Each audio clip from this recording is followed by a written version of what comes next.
في المعاملات الإسلامية المضاربة والمشاركة. فهذا اللون من المضاربة في ظل قوانين ليست منضبطة لا يجوز شرعا. هذا ليه؟ لأن القانون إيه؟ قانون للأقوى. أنا عندي فلوس كتير أحطها في البورصة، أرفع السعر وقت ما أنا عاوز وأموته وقت ما أنا عاوز. فلما بيحصل هذا الكلام يحدث إضرار بالآخرين، وبناء عليه فهذا لا يجوز. خلاص كده.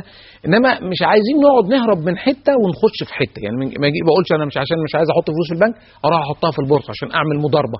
طيب ماشي، انت اعمل مضاربه. هل هذه المضاربه مضاربه حقيقيه ولا مضاربه مزيفه؟ البورصه اعتقد امتى تكون حقيقيه وامتى تكون مزيفه؟ ده قواعد اللي هي قواعد التجاره. قواعد التجاره لا يعني امتى تقول عليها مزيفه؟ يعني انت ليه بتقول لما يكون انا فلان حاطط فلوس في هذا، مثلا شاري 60% او 51% من قيمه الاسهم، فلما اكون شاري 51% من قيمه الاسهم يبقى انا ليا الحق ان انا ممكن اموت السهم، وممكن ليا الحق ان انا ارفع كبار المساهمين. فكبار المساهمين يتلاعبون. الفساد اللي حاصل اللي احنا بنتكلم فيه وقلنا، والناس اللي خدت مليارات واللي كسب كل شهر ملايين واللي عمل الكلام ده كله، ده جاء منين؟